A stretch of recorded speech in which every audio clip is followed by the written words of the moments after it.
میں اسے سخت سزا دوں گا یا ذبح کر ڈالوں گا یا میرے سامنے اپنی بے قصوری کی واضح دلیل پیش کرے۔ ابھی تھوڑی دیر ہوئی تھی کہ ہدہد آ موجود ہوا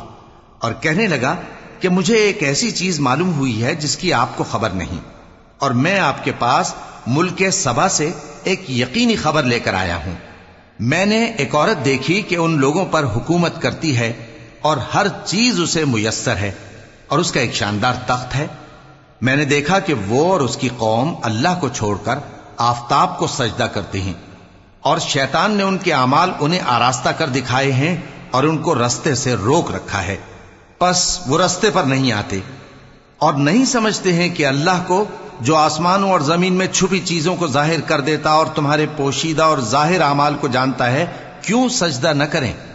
اللہ کے سوا کوئی عبادت کے لائق نہیں، وہی عرش عظیم کا مالک ہے۔ چونکہ آیت سجدہ تلاوت کی گئی ہے لہذا سامعین پر سجدہ واجب ہے۔ سلیمان نے کہا، اچھا، ہم دیکھیں گے تو نے سچ کہا ہے یا تو جھوٹا ہے۔ یہ میرا خط لے جا اور اسے ان کی طرف ڈال دے، پھر ان کے پاس سے ہٹ جانا اور دیکھنا کہ وہ کیا جواب دیتی ہیں۔ ملکہ نے کہا کہ دربار والو، مجھ تک ایک نامہ گرامی پہنچایا گیا ہے، وہ سلیمان کی طرف سے ہے، اور مضمون یہ ہے کہ شروع اللہ کا نام لے کر جو بڑا مہربان نہایت رحم والا ہے، بعد اس کے یہ کہ مجھ سے سرکشی نہ کرو اور مطیع و فرما بردار ہو کر میرے پاس چلے آؤ۔ خط سنا کر کہنے لگی کہ اے اہل دربار، میرے اس معاملے میں مجھے مشورہ دو، جب تک کہ تم حاضر نہ ہو اور صلاح نہ دو میں کسی کام کا فیصلہ نہیں کیا کرتی۔ وہ بولے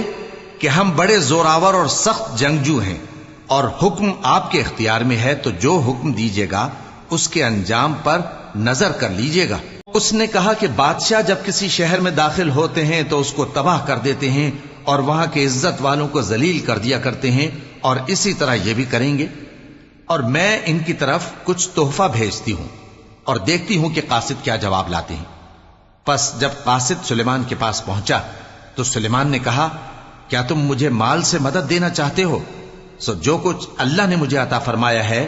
وہ اس سے کہیں بہتر ہے جو تمہیں دیا ہے۔ حقیقت یہ ہے کہ اپنے تحفے سے تم ہی خوش ہوتے ہوگے۔ ان کے پاس واپس جاؤ، اب ہم ان پر ایسے لشکر لے کر حملہ کریں گے جن کے مقابلے کی ان میں طاقت نہ ہوگی، اور ان کو وہاں سے بے عزت کر کے نکال دیں گے اور وہ ذلیل ہوں گے۔ سلیمان نے کہا کہ اے دربار والو، کوئی تم میں ایسا ہے کہ قبل اس کے کہ وہ لوگ فرما بردار ہو کر ہمارے پاس آئیں ملکہ کا تخت میرے پاس لے آئے؟ جنات میں سے ایک قوی ہیکل جن نے کہا کہ قبل اس کے کہ آپ اپنی جگہ سے اٹھیں میں اس کو آپ کے پاس لا حاضر کرتا ہوں، اور مجھے اس پر قدرت بھی حاصل ہے اور امانت دار بھی ہوں۔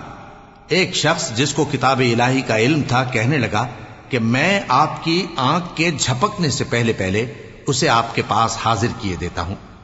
جب سلیمان نے تخت کو اپنے پاس رکھا ہوا دیکھا تو کہا کہ یہ میرے پروردگار کا فضل ہے تاکہ مجھے آزمائے کہ میں شکر کرتا ہوں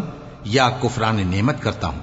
اور جو شکر کرتا ہے تو اپنے ہی فائدے کے لیے شکر کرتا ہے، اور جو ناشکری کرتا ہے